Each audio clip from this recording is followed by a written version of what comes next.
Madison saw him before he saw her. Daniel, walking in with his new girlfriend on his arm, 6 months after she'd found him in bed with her own assistant. 6 months wasn't nearly enough time to heal that kind of betrayal, and now he was walking straight toward the bar where she stood frozen, her heart pounding. "Breathe," she whispered to herself. "Just act natural." But she couldn't do it. Not tonight. Her design firm was finally gaining traction after a split that had nearly destroyed her, financially and emotionally. This charity gala for children's art education was her first real chance to network since starting over. She could not afford a public breakdown, so she did the only thing she could think of. She spotted a tall stranger standing alone near a marble column, his back to her, and made a split-second decision. "There you are," she said, sliding her arm through his, leaning in like they were old friends. "I've been looking everywhere for you." The man turned, and Madison's breath caught. His eyes were a striking, unsettling blue, and they studied her with quiet amusement. "Have you now?" he said, his voice low and smooth. She glanced over her shoulder. Daniel was 30 feet away and closing in. "Please," she whispered, "my ex is coming. Just play along for 5 minutes, and I'll explain everything." Understanding flickered across his face. Without hesitation, he turned to shield her from view. "Jackson Reed," he said, extending his hand. "Madison Baker. Thank you. I swear I'm not crazy." "The jury's still out on that," he said, the corner of his mouth lifting. "But I'm willing to hear your case." For the next several minutes, they talked like a couple who'd known each other for years. Jackson played the part effortlessly, brushing her elbow, leaning in to murmur something that made her laugh for real. Madison found herself relaxing in a way she hadn't expected. "Is the threat still active?" he asked eventually, scanning the room. "I think he's moved off," she said, "but I should probably stay convincing a little longer." "By all means," Jackson said, signaling a waiter for more drinks. "Though I am curious what catastrophe would unfold if you actually face this man." Her smile faltered. "Nothing catastrophic, just humiliating. He left me for my assistant 6 months ago. Tonight was supposed to be my big return to the world, not a reminder of getting dumped." Something shifted in Jackson's expression. "That's not nothing. You don't even know me." "I know you're resourceful in a crisis," he said, a grin breaking through his usually serious face, "and creative with your solutions." By the time the champagne had loosened them both, Madison had nearly forgotten why she'd approached him at all. "So what brings you here?" she asked. "Are you a patron of the arts?" "Something like that," he said. "I have a particular interest in education initiatives." "And you?" "Interior designer. My firm's doing pro bono work redesigning classrooms for the foundation." She hesitated. "Good publicity for a small business trying to rebuild." "Rebuild?" "My ex-fiancé and I ran a firm together. When we split, he took most of the clients. I'm starting from nothing." Jackson studied her, something new in his gaze. "That's impressive. Most people would have given up." "I considered it," she admitted, laughing without much humor. "But design is the one thing I'm actually good at." I wasn't going to let him take that too. They talked for another half hour. Design, travel, books, until Madison almost forgot they were strangers who'd met under false pretenses. "Your ex has been watching us for 10 minutes, Jackson said casually, refilling her water. Madison tensed.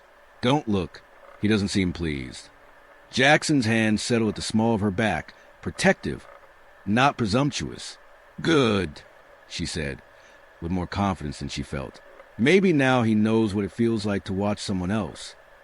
Through the rest of the night, Madison introduced Jackson to potential clients, and he played along flawlessly, mentioning her extraordinary eye for transformative spaces until business cards were practically being pressed into her hands. It wasn't until they were near the dessert table that her friend Abigail pulled her aside, eyes wide. "Who is that man you've been hanging on all night?" "Just someone I met." "Madison, that's Jackson Reed. Reed Enterprises. The company that just bought the Harrington building downtown for their new headquarters." Abigail squeezed her arm. "He's worth billions. And rumor has it they're hunting for a design firm to handle the renovation. Please tell me you talked up your business." Madison's stomach dropped. She'd been using a billionaire as a human shield against her ex. "I need to go," she mumbled, mortified. But when she turned back to find Jackson, he was gone. She finally spotted him across the room, deep in conversation near the exit. He looked up, their eyes met, and then her phone buzzed. An email from Reed Enterprises. Subject line, meeting request, Harrington Building Project. By the time she looked up again, Jackson had vanished. His assistant came and got him, Abigail said, watching her curiously. So, what exactly happened between you two? Don't pretend it was nothing. I saw the way he looked at you. I used him to dodge Daniel, Madison admitted.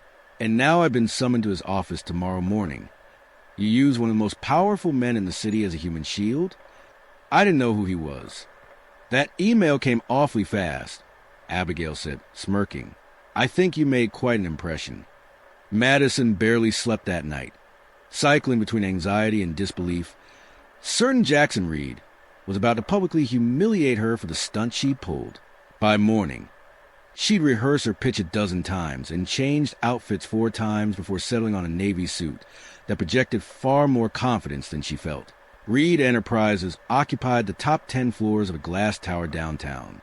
Madison's stomach was in knots as the elevator climbed toward the executive level. She was led to a glass-walled conference room with a view of the entire city and made to wait 15 long minutes before the door finally opened. Jackson walked in flanked by 2 executives, all business now, sharp in a charcoal suit, his expression giving nothing away. Miss Baker, thank you for coming on short notice, he said formally. These are our project directors, Vivian Shao and Thomas Briggs. For the next hour, Madison fielded technical questions about her past work, her design philosophy, her process. Jackson said little, occasionally asking sharp, insightful questions about flow and experience that caught her off guard. She found her footing and held it. Eventually, the 2 directors were pulled away for an urgent matter, leaving Madison alone with Jackson for the first time since the gala. Mr. Reed, about last night. Jackson, please. A flicker of warmth returned to his eyes. And before you say anything else, this meeting was scheduled before we ever met. Your firm was recommended by a previous client. The timing was simply a coincidence. Relief and embarrassment hit her at once. I'm still mortified I ambushed you like that. Don't be, he said, almost smiling. It was refreshing. Most people approach me with an agenda. You just needed a human barrier. Not my proudest moment. We all have those. Something in his voice suggested he knew exactly what he was talking about. Now, shall we talk about the actual project? The conversation turned to the Harrington Building, a historic structure that needed modernizing without losing its soul. Madison sketched ideas as they talked, energized, and Jackson pushed back just enough to sharpen every idea she offered. You clearly know what you're doing, he said, watching her explain a redesign for the main atrium. This is what I love, she said simply, finding the soul of the space and bringing it back to life. He studied her for a long moment. That passion is exactly what set your portfolio apart. Thank you, she said, surprised by the warmth in his voice. That means a lot, especially after... She stopped herself. After starting over, he finished. Vivian did her research. We know about your previous firm. Madison stiffened. Does that concern you? Some clients worry about stability, he said with a shrug. I'm more interested in talent and determination. You've shown both. Their eyes held a beat too long. Something passed between them that had nothing to do with blueprints. 3 days later, Madison's firm was awarded the Harrington contract, the biggest project of her career. The confirmation came with a personal note from Jackson. Looking forward to seeing your vision come to life. Dinner discussed details. What started as one business dinner became a regular thing. They talked about the project, but increasingly the conversation drifted. To Jackson's pressure-filled childhood as heir to an empire, to Madison's struggle to trust herself again after Daniel. He made me doubt everything about myself, she admitted one night over dessert. My talent, my judgment, my worth. Then he's a bigger fool than I thought, Jackson said, with unexpected heat. Anyone who can't see your value doesn't deserve your time. Their friendship deepened alongside the project. Jackson began asking her opinion on things that had nothing to do with the Harrington Building. Artwork for his home, a redesign of his office. Madison found herself looking forward to their meetings with a feeling that both thrilled and frightened her. 8 dinners, Abigail pointed out over coffee one week. Are you sure those are just business? Of course, Madison said, ignoring the flutter in her chest. He's my client. And the fact that he's gorgeous, brilliant, and clearly into you is just a coincidence. He's not interested in me like that, Madison insisted. But doubt had already taken root. And then Daniel came back. Madison was reviewing fabric swatches when her assistant appeared, tight-lipped. Someone's here to see you. Says he doesn't have an appointment, but knows you'll want to see him. Daniel stepped into the doorway before she could answer. 6 months ago, the sight of him would have wrecked her. Now she felt only mild irritation. Daniel, this is unexpected. Maddie, you look amazing. Did you need something? His smile faltered at her flat tone. Can we talk privately? Once the door closed, he sat down uninvited. I've been thinking about us. I made a mistake, a huge one. And Stephanie, your mistake, over. It was never serious. Not like what we had. Had being the key word, Madison said, surprised at how little it stung. I've been following your work. The Harrington Project, that's huge, Maddie. I always knew you had it in you. Did you? Her voice sharpened. Because I remember you telling our clients I was too emotional for big projects. I was wrong, he said, with a humility that might once have moved her. And I miss you, not just professionally. Us, the plans we made. She searched herself for any trace of the feelings that had once consumed her for 5 years. There was nothing left but a faint sadness of the time she'd wasted. I'm seeing someone, she said, and was surprised to hear herself say it. Daniel's face darkened. The guy from the gala, Jackson Reed. He spat the name. Come on, Maddie. He's using you to decorate his building. You can't actually think someone like him wants anything more. The accusation landed harder than she expected, because she'd wondered the same thing herself. You don't know him, she said, though doubt gnawed her. I know his type, Daniel pressed. I looked him up. He dates models, actresses, socialites. You're a project to him, not a girlfriend. Madison stood. I think you should go. Think about it, Daniel said. We built something together once. We could build it again. I've changed. So have I, Madison said. Goodbye, Daniel.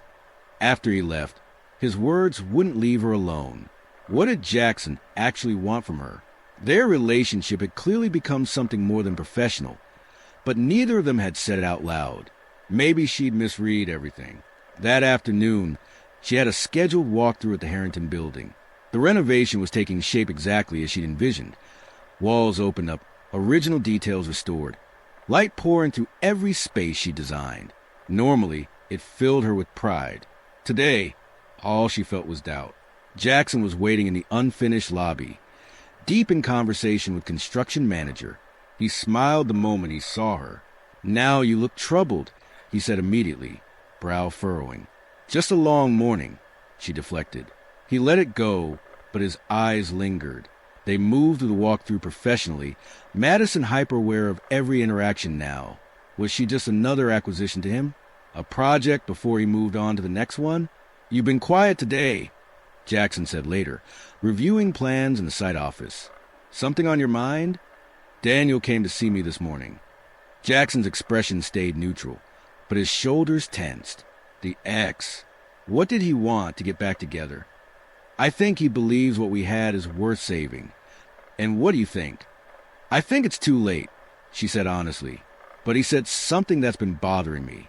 About you. About us. About whatever this is. Something flickered across Jackson's face. Vulnerability, maybe. And what did he say? That someone like you wouldn't be interested in someone like me beyond business. That I'm just another project to you. Jackson's expression hardened. Someone like me, a billionaire who dates models and socialites. I didn't say I believed it, Madison said quickly, already regretting her tone. But you're not sure, Jackson said quietly. We spent all this time together, and you still don't know if it's business or something real. He was quiet for a long moment, eyes fixed on the blueprints between them. My position complicates things. People come to me with agendas, funding, connections, publicity. He looked up. You're the only person in years who approached me wanting nothing except a human shield. Despite everything, Madison smiled faintly at the memory. I've enjoyed this precisely because it wasn't strategic, Jackson continued. But clearly I misread the situation. I think we should keep things professional from here. I wouldn't want to complicate your success. It was reasonable, considerate, even, and it left a hollow ache in Madison's chest that she couldn't explain away. Before she could respond, his assistant interrupted with an urgent call, and the conversation was left unfinished. In the weeks that followed, something shifted between them. Jackson handed more oversight to Vivian. Their private dinner stopped. When they did meet, the conversation stayed strictly business. Madison poured herself into the project, determined to make the Harrington building her masterpiece no matter what. Professionally, everything was falling into place. New clients, new opportunities, a growing team. Personally, she felt an emptiness no amount of success could fill. You're both being ridiculous, Abigail said flatly, after hearing the whole story. Did you actually tell him how you feel? In those words? Not exactly. Then how is this supposed to fix itself? You basically accused him of using you, and he backed off out of respect for your career. If either of you talked, this would be over in 5 minutes. Madison knew her friend was right, but pride and fear kept her quiet. The Harrington building's grand reopening was a week away. Soon, she wouldn't even have business as an excuse to see him. The night before the unveiling, Madison went alone to see the finished space. The historic building had been completely transformed, modern function woven seamlessly into old-world elegance, soft light catching every restored detail. It was the best work of her life. It's magnificent, a voice said behind her. She turned to find Jackson in the doorway, his expression unreadable in the low light. What are you doing here? Same as you, I'd imagine. Wanted to see it finished before tomorrow's chaos. They stood together in silence, the air between them thick, with everything unsaid. Madison, he began, just as she said, I need to tell you something. They both stopped, laughed awkwardly. Ladies first, he said. She gathered her courage. Daniel was wrong about you, about us, and I was wrong to doubt what I felt. Jackson's expression softened as he stepped closer. What exactly did you feel? For the first time, the confident CEO was gone, replaced by a man visibly afraid of being wrong again. That there's something real between us, Madison said. Something that has nothing to do with buildings or contracts. This project brought us together, but what I feel for you exists completely outside of it. Hope broke across his face. When you mentioned your ex that day, I thought you were trying to let me down gently, that you decided I wasn't worth the trouble. It was the opposite, Madison said. I was terrified Daniel was right, that I was just another project, someone temporary. Madison, her name, said with a tenderness that made her chest ache. You know what I actually thought that night you grabbed my arm at the gala? She winced, that some unhinged woman was invading your personal space. A real smile broke through, that for the first time in years, someone was looking at me as just a man, not a bank account, not a business opportunity. You needed a person, not Jackson Reed of Reed Enterprises. He took her hand, his thumb brushing her knuckles. Every moment after only confirmed it. Your passion, your resilience after everything your ex put you through, your integrity in every decision on this project. I started looking forward to our meetings more than anything else in my day. Her pulse quickened. Then why didn't you say something? Professional boundaries, he admitted. I didn't want to compromise your position or make you uncomfortable. And honestly, I wasn't sure you believed my intentions were real. People assume the worst about men like me, that we're only after trophies or easy conquests. Daniel certainly pushed that idea. Daniel sounds like he's projecting his own failures, Jackson said, a flash of anger crossing his face. Not everyone uses people the way he used you. They stood there, hands still joined, surrounded by the space they built together. So where does that leave us? Madison finally asked. The project's done. There's no professional reason left for us to keep meeting. A slow smile spread across his face. I think that's the best part. Nothing stopping us from finding out what this could be, without business getting in the way. He hesitated. Though I should warn you, my life comes with its own complications. Media attention, public scrutiny. It's not always easy being associated with me. Is that why you kept it so private? To protect me from that? Partly. I wanted you to build your reputation on your own merit. The press isn't always kind to women. They assume got ahead through connections. The thought touched her more than she expected. I appreciate that, but I'm stronger than I look. I survived Daniel. I rebuilt my career from nothing. I think I can survive a few tabloid photos. You shouldn't have to, Jackson said fiercely. But if you're willing to navigate that world with me, I'd like nothing more than to do this properly. No pretenses, no agendas. Something in Madison's chest finally loosened. I'd like that too. His eyes dropped to her lips, a silent question, and she answered it by closing the distance herself. Their first kiss was slow and tentative. Not an ending, but a beginning. When they finally pulled apart, Jackson looked at her with a vulnerability she'd never seen in him before. I've wanted to do that since the night we met. Even when I was using you as a human shield. Madison teased. Especially then, he laughed. Your determination was incredibly attractive. The grand opening the next evening was a triumph. Business leaders, city officials, design press, all gathered to celebrate the building's rebirth. Madison was the center of attention all night, fielding compliments and new project inquiries, when Jackson appeared at her side with 2 glasses of champagne. I hope you don't mind the interruption, he said smoothly, handing her a glass. But I believe the designer of the hour deserves a toast. The businessman she'd been speaking with deferred immediately, clearly recognizing who held more weight in the room. Your work here is extraordinary, Ms. Baker, Jackson continued, his professional tone undercut by the warmth in his eyes. Reed Enterprises couldn't be more pleased. The pleasure was mine, Mr. Reed, Madison replied, fighting a smile. They clinked glasses, a private moment hidden inside a very public celebration. Only Abigail, watching from across the room, caught the lingering look that passed between them before duty pulled them in separate directions. Later, once the crowd had thinned, Jackson found Madison alone on the rooftop garden she designed, a quiet retreat above the noise of the city. Hiding from your admirers? He asked, joining her at the railing. Just taking a moment, she said. This is the biggest night of my professional life. The first of many, Jackson said, his shoulder brushing hers. Your phone's going to be ringing off the hook after night. She turned to face him. Are you saying you'll have competition for my attention, Mr. Reed? I don't consider it competition, he said, tucking a strand of hair behind her ear, when I've already won the most important contract there is. And what contract is that? The one for your personal time, he said softly, which I value considerably more than your professional services. Impressive as they are. 6 months later, Madison's firm had grown to a team of 8, booked solid for next year, known across the city for blending history with modern life in every space she touched.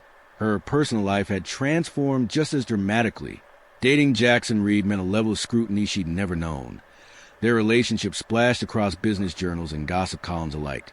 Speculation swirling about whether it was love or strategy. Does it bother you? Jackson asked one evening. A tabloid opened on the coffee table between them, the headline questioning whether she'd engineered the whole relationship as a business move. Madison laughed, closing the magazine. If they only knew I literally grabbed you out of desperation to dodge my ex. Not exactly a master plan. Sometimes the best things aren't planned at all, Jackson said, pulling her closer. Then he reached into his pocket and produced a small velvet box. Madison's breath caught as he opened it to reveal a vintage emerald ring, the deep green stone ringed with tiny diamonds. I wasn't planning to do this tonight, he admitted, suddenly nervous in a way she'd rarely seen. But there's never going to be a perfect moment, and I don't want to wait any more. Madison stared at the ring, then at the man holding it, the stranger who had somehow become essential to her happiness. I know it's fast, he said, and I know your last engagement ended in pain. But what we have is unlike anything I've ever known. You see me, Madison, not the CEO. not the bank account. He took her hand. I love you. Marry me. Tears filled her eyes as the memories rushed back. A desperate stranger at a gala. Business meetings that became something deeper. The misunderstandings they'd fought through, and the life they'd built on the other side of all of it.